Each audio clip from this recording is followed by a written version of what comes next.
So the next topic we are going to see for the noise chapter is that the types of internal noise. As I have discussed earlier, that is, what do you mean by internal noise? Is nothing but the noise which is generated within the circuits, which is generated due to the material whatever we are going to use for the components like resistors, capacitors, transistors or SCRs, whatever the component you are going to use to make a circuit for that type of material, and what type of noise that is going to occur in the internal circuitry is nothing but called as internal noise. So the fundamental noise sources produced different types of noise, and they are like, first one what we are going to see is the thermal noise, the short noise, partition noise, low flicker noise or low frequency noise, which is also called as low flicker noise, high frequency noise, which is also called as transit time noise, avalanche noise and burst noise.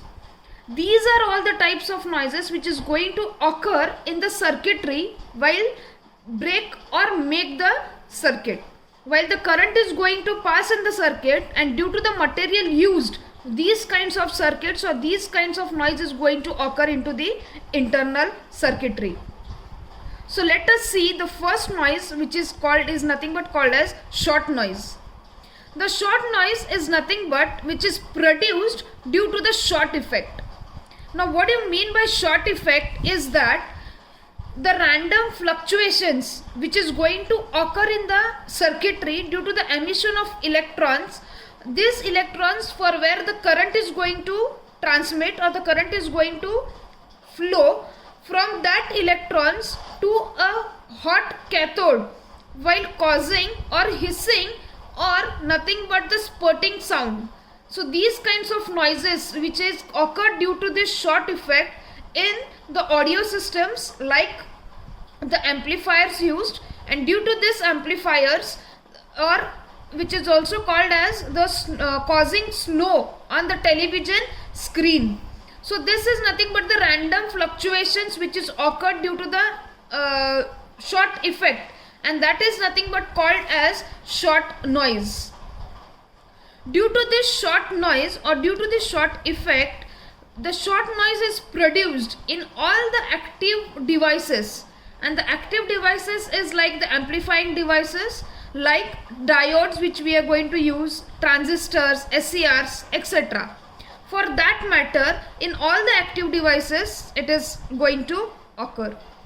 The short noise is produced in all the amplifying devices, and due to this amplifying devices it is going to appear randomly varying noise current which is going to imposed on the output. Therefore the short noise is nothing but the sounds like the shower of the leads shots falling on the metal sheet, which is amplified and then passed through the loudspeaker.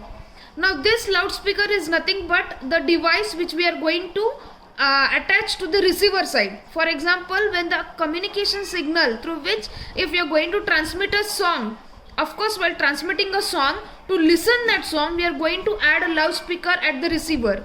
So this kind of noise, whenever it is going to pass through the loudspeaker, the short noise is appeared at the receiver side. But the short noise has a uniform spectral density like the thermal noise. Now the uniform spectral density is nothing but the noise which is going to spread overall equally throughout the system. The equal kind of noise is going to spread throughout the system is nothing but called as uniform spectral density. The exact formula for the short noise cannot be obtained or can be obtained only for the diode. Now as we know, diode is nothing but an active device.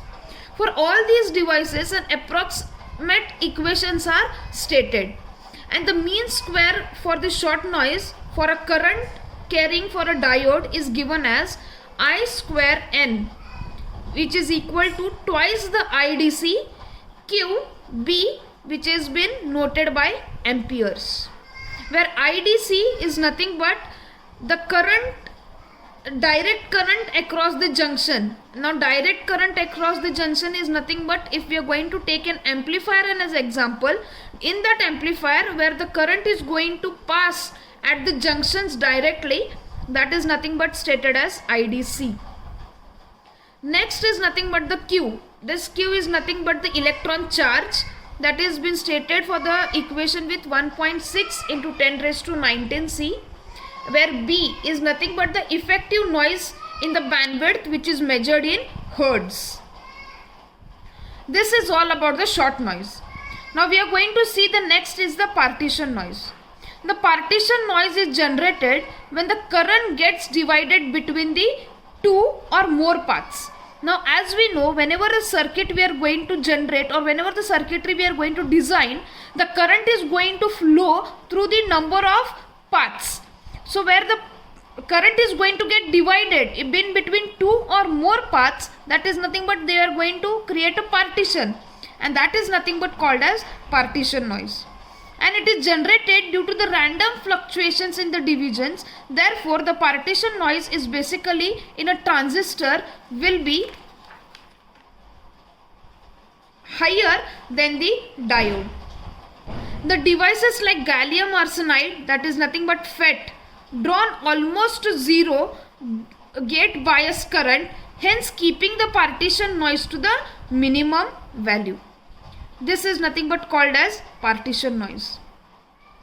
The next kind of noise we are going to see is the low frequency or the flicker noise.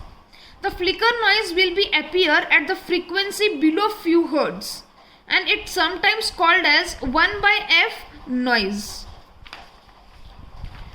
In a semiconductor device, the flicker noise is generated due to the fluctuations in the carrier density.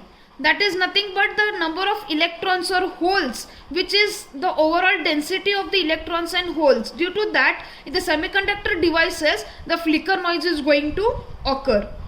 Therefore, these fluctuations in the carrier density will cause the fluctuations in the conductivity of the material. And this will produce a fluctuating voltage drop when the direct current flows through the device. When in a semiconductor device where there is a direct current is going to flow, and due to the semiconductor material, these kinds of noise is going to occur. And this fluctuating voltage is also called as flicker noise. The mean square value for the flicker noise voltage is proportional to the square of the direct current flowing through the device. And this is nothing but flicker noise. Thank you.